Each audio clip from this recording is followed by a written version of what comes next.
Chapitre 28, dans lequel Passepartout ne put parvenir à faire entendre le langage de la raison. Le train, en quittant Great Salt Lake et la station d'Ogden, s'éleva pendant 1 heure vers le nord jusqu'à Weber River, ayant franchi 900 milles environ depuis San Francisco. À partir de ce point, il reprit la direction de l'est à travers le massif accidenté des monts Wasatch. C'est dans cette partie du territoire, comprise entre ces montagnes et les montagnes rocheuses proprement dites, que les ingénieurs américains ont été aux prises avec les plus sérieuses difficultés. Aussi, dans ce parcours, la subvention du gouvernement de l'Union s'est-elle élevée à 48 000 dollars par mille, tandis qu'elle n'était que de 16 000 dollars en plaine. Mais les ingénieurs, ainsi qu'il a été dit, n'ont pas violenté la nature, ils ont rusé avec elle, tournant les difficultés, et pour atteindre le grand bassin, un seul tunnel, long de 14 000 pieds, a été percé dans tout le parcours du railroad. C'était au lac Salé même que le tracé avait atteint jusqu'alors sa plus haute cote d'altitude. Depuis ce point, son profil décrivait une courbe très allongée, s'abaissant vers la vallée du Bitter Creek pour remonter jusqu'au point de partage des eaux entre l'Atlantique et le Pacifique. Les rios étaient nombreux dans cette montagneuse région. Il fallut franchir sur des ponceaux le Muddy, le Green et autres. Passepartout était devenu plus impatient à mesure qu'il approchait du but, mais Fix, à son tour, aurait voulu être déjà sorti de cette difficile contrée.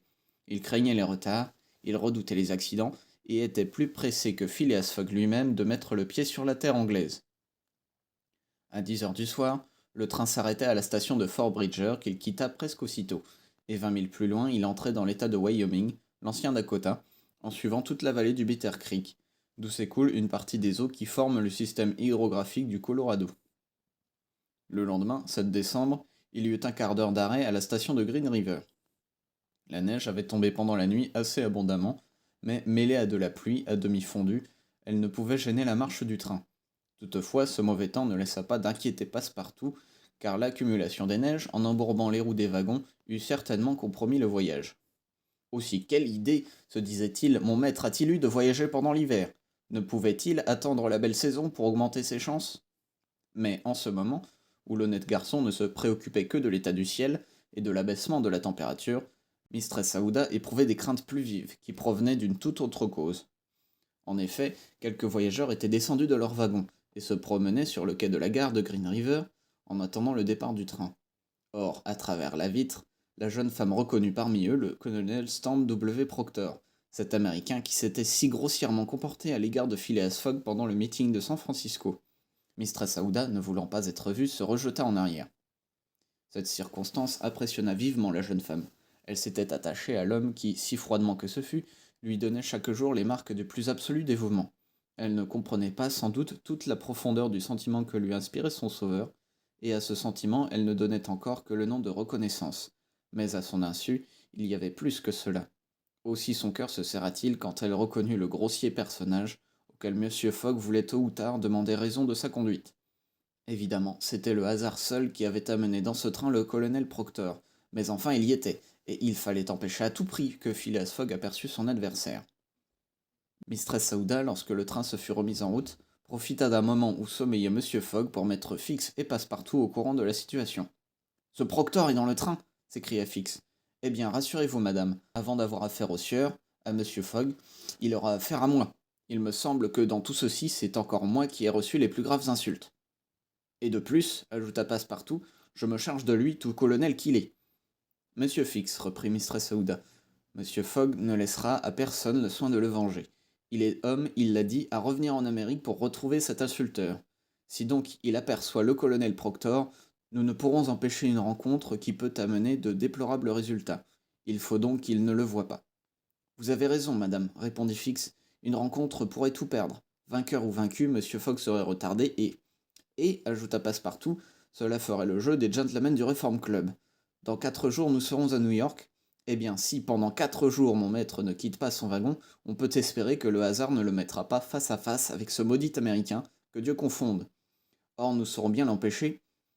La conversation fut suspendue. Monsieur Fogg s'était réveillé et regardait la campagne à travers la vitre tachetée de neige. Mais plus tard, et sans être entendu de son maître, ni de Mistress Aouda, Passepartout dit à l'inspecteur de police. Est-ce que vraiment vous vous battriez pour lui? Je ferai tout pour le ramener vivant en Europe, répondit simplement Fix, d'un ton qui marquait une implacable volonté.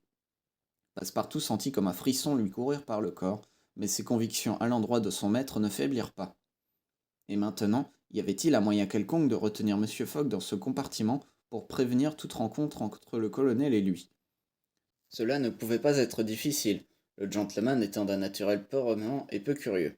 En tout cas, l'inspecteur de police crut avoir trouvé ce moyen, car quelques instants plus tard, il disait à Phileas Fogg: Ce sont de longues et lentes heures, monsieur, que celles que l'on passe ainsi en chemin de fer. En effet, répondit le gentleman, mais elles passent. À bord des paquebots, reprit l'inspecteur, vous aviez l'habitude de faire votre whist? Oui, répondit Phileas Fogg, mais ici ce serait difficile. Je n'ai ni carte ni partenaire. Oh, les cartes, nous trouverons bien à les acheter. On vend de tout dans les wagons américains. Quant aux partenaires, si par hasard, madame. Certainement, monsieur, répondit vivement la jeune femme. Je connais le whist. Cela fait partie de l'éducation anglaise. Et moi, reprit Fix, j'ai quelques prétentions à bien jouer ce jeu. Or, à nous trois et un mort, comme il vous plaira, monsieur, répondit Phileas Fogg, enchanté de reprendre son jeu favori, même en chemin de fer. Passepartout fut dépêché à la recherche du steward, et il revint bientôt avec 2 jeux complets, des fiches, des jetons et une tablette recouverte de drap. Rien ne manquait. Le jeu commença. Mistress Aouda savait très suffisamment le whist, et elle reçut même quelques compléments du sévère Phileas Fogg. Quant à l'inspecteur, il était tout simplement de première force et digne de tenir tête au gentleman. Maintenant, se dit Passepartout à lui-même, nous le tenons, il ne bougera plus. À 11 heures du matin, le train avait atteint le point de partage des eaux des 2 océans. C'était à Pass Bridger, à une hauteur de 7524 pieds anglais au-dessus du niveau de la mer, un des plus hauts points touchés par le profil du tracé dans ce passage à travers les montagnes rocheuses. Après 200 milles environ, les voyageurs se trouveraient enfin sur ces longues plaines qui s'étendent jusqu'à l'Atlantique et que la nature rendait si propice à l'établissement d'une voie ferrée. Sur le versant du bassin atlantique se développaient déjà les premiers rios, affluents ou sous-affluents de North Platte River. Tout l'horizon du nord et de l'est était couvert par cette immense courtine semi-circulaire qui forme la portion septentrionale des Rocky Mountains, dominée par le pic de Laramie. Entre cette courbure et la ligne de fer s'étendaient de vastes plaines largement arrosées. Sur la droite du railroad s'étageaient les premières rampes du massif montagneux qui s'arrondit au sud jusqu'aux sources de la rivière de l'Arkansas, l'un des grands tributaires du Missouri. À midi et demi, les voyageurs entrevoyaient un instant le fort Halleck qui commande cette contrée. Encore quelques heures et la traversée des montagnes rocheuses serait accomplie. On pouvait donc espérer qu'aucun accident ne signalerait le passage du train à travers cette difficile région. La neige avait cessé de tomber, le temps se mettait au froid sec. De grands oiseaux, effrayés par la locomotive, s'enfuyaient au loin. Aucun fauve, ours ou loup ne se montrait sur la plaine. C'était le désert dans son immense nudité. Après un déjeuner assez confortable, servi dans le wagon même, M. Fogg et ses partenaires venaient de reprendre leur interminable whist, quand de violents coups de sifflet se firent entendre. Le train s'arrêta. Passepartout mit la tête à la portière et ne vit rien qui motivât cet arrêt. Aucune station n'était en vue. Mistress Aouda et Fix purent craindre un instant que M. Fogg ne songeât à descendre sur la voie. Mais le gentleman se contenta de dire à son domestique: Voyez donc ce que c'est. Passepartout s'élança hors du wagon. Une quarantaine de voyageurs avaient déjà quitté leur place, et parmi eux le colonel Storm W. Proctor. Le train était arrêté devant un signal tourné au rouge qui fermait la voie. Le mécanicien et le conducteur, étant descendus, discutaient assez vivement avec un garde-voie que le chef de gare de Medicine Bow, la station prochaine, avait envoyé au devant du train. Des voyageurs s'étaient approchés et prenaient part à la discussion. Entre autres le susdit colonel Proctor, avec son verbe haut et ses gestes impérieux. Passepartout, ayant rejoint le groupe, entendit le garde-voix qui disait: Non, il n'y a pas moyen de passer. Le pont de Medicine Bow est ébranlé et ne supporterait pas le poids du train. Ce pont dont il était question était un pont suspendu, jeté sur un rapide, à 1 mille de l'endroit où le convoi s'était arrêté. Au dire du garde-voie, il menaçait ruine, plusieurs des fils étaient rompus et il était impossible d'en risquer le passage. Le garde-voie n'exagérait donc en aucune façon en affirmant qu'on ne pouvait passer. Et d'ailleurs, avec les habitudes d'insouciance des Américains, on peut dire que quand ils se mettraient à être prudents, il y aurait folie à ne pas l'être. Passepartout, n'osant aller prévenir son maître, écoutait, les dents serrées, immobile comme une statue. Ah ça, s'écria le colonel Proctor. Nous n'allons pas, j'imagine, rester ici à prendre racine dans la neige. Colonel, répondit le conducteur, on a télégraphié à la station d'Omaha pour demander un train, mais il n'est pas probable qu'il arrive à Medicine Bow avant 6 heures. 6 heures s'écria Passepartout. Sans doute, répondit le conducteur. D'ailleurs, ce temps nous sera nécessaire pour gagner à pied la station. À pied s'écrièrent tous les voyageurs. Mais à quelle distance est donc cette station demanda l'un d'eux au conducteur. À 12 000, de l'autre côté de la rivière. 12 000 dans la neige s'écria Stamp W. Proctor.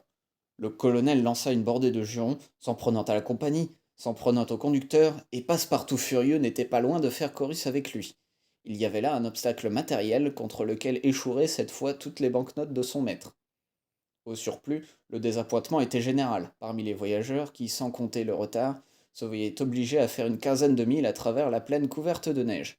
Aussi était-ce un brouhaha, des exclamations, des vociférations, qui auraient certainement attiré l'attention de Phileas Fogg si ce gentleman n'eût été absorbé par son jeu.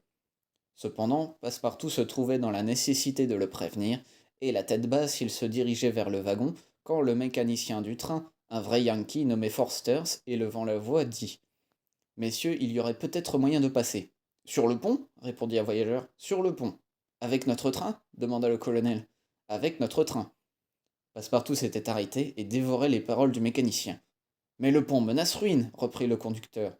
N'importe, répondit Forster. Je crois qu'en lançant le train avec son maximum de vitesse, on aurait quelque chance de passer. Diable, fit Passepartout. Mais un certain nombre de voyageurs avaient été immédiatement séduits par la proposition. Elle plaisait particulièrement au colonel Proctor. Ce cerveau brûlé trouvait la chose très faisable. Il rappela même que des ingénieurs avaient eu l'idée de passer des rivières sans pont, avec des trains rigides lancés à toute vitesse, etc.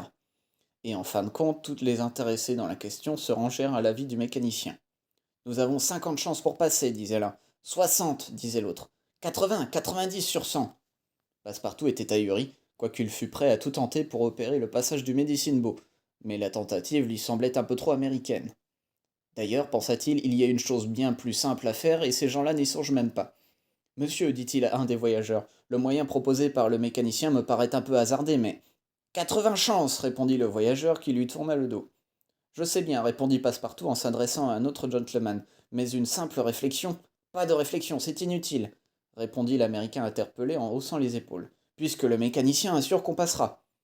Sans doute, reprit Passepartout, on passera, mais il serait peut-être plus prudent. Quoi, prudent s'écria le colonel Proctor, que ce mot entendu par hasard fit bondir. À grande vitesse, on vous dit, comprenez-vous, à grande vitesse. Je sais, je comprends, répétait Passepartout, auquel personne ne laissait achever sa phrase. Mais il serait sinon plus prudent, puisque le mot vous choque, du moins plus naturel. Qui, que, quoi, qu'a-t-il donc celui-là avec son naturel s'écria-t-on de toutes parts. Le pauvre garçon ne savait plus de qui se faire entendre. Est-ce que vous avez peur lui demanda le colonel Proctor. Moi, peur s'écria Passepartout. Eh bien, soit, je montrerai à ces gens-là qu'un Français peut être aussi américain qu'eux. En voiture criait le conducteur. Oui, en voiture, répétait Passepartout, en voiture, et tout de suite. Mais on ne m'empêchera pas de penser qu'il eût été plus naturel de nous faire d'abord passer à pied sur ce pont, nous autres voyageurs, puis le train ensuite. Mais personne n'entendit cette sage réflexion, et personne n'eût voulu en reconnaître la justesse. Les voyageurs étaient réintégrés dans leur wagon. Passepartout reprit sa place sans rien dire de ce qui s'était passé. Les joueurs étaient tout entiers à leur whist. La locomotive siffla vigoureusement. Le mécanicien, renversant la vapeur, ramena son train en arrière pendant près d'1 mille, reculant comme un sauteur qui veut prendre son élan. Puis à un second coup de sifflet, la marche en avant recommença. Elle s'accéléra. Bientôt la vitesse devint effroyable.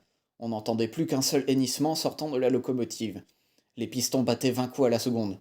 Les essieux des roues fumaient dans les boîtes à graisse. On sentait pour ainsi dire que le train tout entier, marchant avec une rapidité de 100 milles à l'heure, ne pesait plus sur les rails. La vitesse mangeait la pesanteur. Et l'on passa, et ce fut comme un éclair. On ne vit rien du pont. Le convoi sauta, on peut le dire, d'une rive à l'autre, et le mécanicien ne parvint à arrêter sa machine emportée qu'à 5 milles au-delà de la station. Mais à peine le train avait-il franchi la rivière que le pont, définitivement ruiné, s'abîmait avec fracas dans le rapide de Medicine Bow.